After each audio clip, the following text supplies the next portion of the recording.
एक press conference में उनसे सवाल हुआ कप्तानी के ऊपर, तो उन्होंने कहा कि मुझे कभी शौक नहीं था कप्तानी का, मेरा बिल्कुल कोई दिल नहीं था कप्तानी करने का, ना मैंने कभी ख्वाहिश का इजहार किया, ना ख्वाहिश कभी की है। हाँ, लेकिन अगर अल्लाह की तरफ से आपको कप्तानी मिले तो फिर आपको इनकार नहीं करना चाहिए। यानी रिजवान ने यह भी मामला डाल दिया कि जी अल्लाह मियां की तरफ से मुझे कप्तानी अता की गई, तो मैं क्यों इनकार करूं या मैं क्यों ना करूं। चले जी, उनका अपना बिलीव है, हम तो उस पर कुछ नहीं कहेंगे। बहरहाल वो बेहतर समझते होंगे इस मामले को।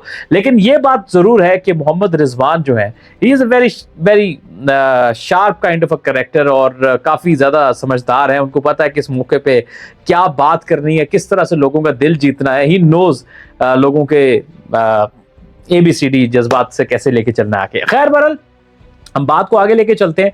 मोहम्मद रिजवान जो कप्तान बनने जा रहे हैं, बल्कि बनने क्या कह रहे हैं, बन चुके हैं, और अब बड़े इम्तिहानात उनके सामने हैं। अब अभी तो उनका हनीमून पीरियड चल रहा है, कप्तानी को लेके बातें हो रही हैं, सवालात हो रहे हैं। उन्होंने ये भी कहा मजीद अपनी डिस्कशन में, मोहम्मद रिजवान ने, कि मैं एक वक्त था कि मैं टीम में नहीं होता था, मैंने उस वक्त भी कोई शिकवा नहीं किया, सब चीज़ें अल्लाह पे छोड़ी कि अल्लाह के कहने से, अल्लाह के चाहने से सब कुछ होता है, जब होगा तो हो जाएगा।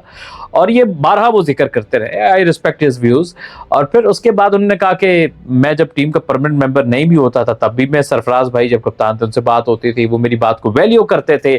और मैं अब जब एक एक स्टेप आगे चला गया तो अल्लाह पे यकीन रखा, अल्लाह ने मेरे लिए रास्ते खोले। और मैं जो है वो मैंने सोचा नहीं था, और मैंने कभी लालच नहीं की, मैंने कभी जल्दबाजी नहीं की, इस तरह की ख्वाहिशात का इज़हार नहीं किया। उस वक्त जब मुश्किल टाइम था, जब मैं टीम में कभी परमानेंट मेंबर नहीं होता था, तो अल्लाह की ज़ात पे यकीन था, अल्लाह ने कुछ बेहतर सोच रखा था। आज ये कुर्सी दी है उन्होंने कहा, तो ये अल्लाह की मेहरबानी है। ये रिजवान की जो डिस्कशन का एक लुब्बे लुबाब था। और मजीद उन्होंने बात करते हुए कहा कि मैं ये चाहता हूँ कि कुर्सी अगर अल्लाह ने दी है तो मैं कुछ खास करके जाऊँ, मैं कप्तान नहीं होगा, मेरे लिए सारे ही कप्तान होंगे, मैं सबकी राय को एक लेके चलूंगा, सबकी राय जानूंगा, सबकी राय को अहमियत दूंगा।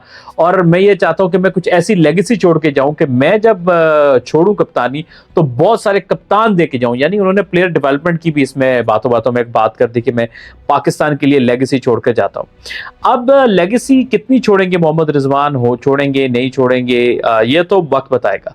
लेकिन पाकिस्तान क्रिकेट बोर्ड इस वक्त मुश्किल तरीन हालात से गुजर रहा है। दिसंबर 2022 से जब रमीज राजा चेयरमैन के ओहदे से उतरे, उसके बाद से वही सिलसिला जो उससे पहले होता था, एक दौर में नजम सेठी, ज़का अशरफ के बीच में एक कुर्सी के बीच का एक खेल था, वही उसके बाद शुरू हो गया।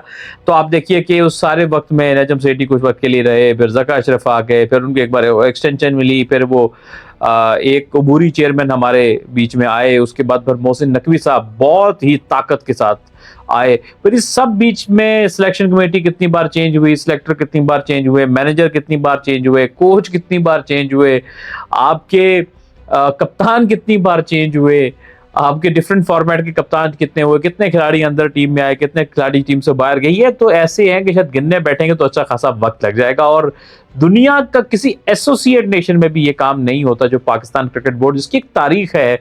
वो पाकिस्तान क्रिकेट बोर्ड जिसने 1952 में पहला अपना इंटरनेशनल मैच खेला था, अपने दूसरे इंटरनेशनल मैच में उन्होंने भारत को शिकस्त दी थी।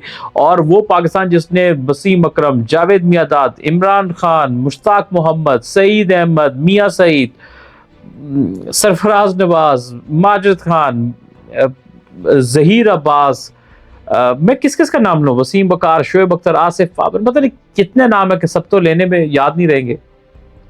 तो ऐसे ऐसे नाम प्रोड्यूस की इंटरनेशनल लेवल में, जिन्होंने राज के इंटरनेशनल क्रिकेट पे बड़ा नाम बनाया। उस मुल्क को आकर ऐसे लोग जो है वो चला रहे हैं कि जिसपे इंसान, और इस तरह से चला रहे हैं कि पाकिस्तानी जो पाकिस्तान में रहते हैं, पाकिस्तान से बाहर रहते हैं, वो तो अफसोस कर ही रहे हैं। लेकिन जो इंडिया में बैठे लोग हैं, जो इंडिया से हैं, या पूरी दुनिया में भी, जैसे Nasser Hussain, Michael Atherton, even Kevin Pietersen ने ट्वीट किया, वो अफसोस कर रहे हैं कि ये वो पाकिस्तानी टीम, उसका क्या मयार था, उसको किस मयार पे ले आए हैं। तो बात सिर्फ इतनी सी है कि जब तक प्रोफेशनल बंदा पाकिस्तान क्रिकेट बोर्ड का चेयरमैन नहीं होगा, उसका तरीकाकार नहीं होगा, तब तक मामला हल नहीं होंगे। और सबसे बड़ी बात कि जिस वीडियो से स्टार्ट किया था कि मोहम्मद रिजवान, चैलेंजेस बहुत हैं, उन्होंने भी इस बात को माना, और ये चैलेंजेस अब उनके हाथ में कि वो कप्तानी से किस तरह से इंसाफ करेंगे। वैसे देखते हैं मोहम्मद रिजवान कैसे चलते हैं। He is a very smart person, और उनको अपने आप को कैरी कैसे करना है वो बखूबी जानते हैं। अब वो इस ओहदे के साथ अपने आप को कैरी कर पाएंगे नहीं कर पाएंगे, ये वक्त बताएगा।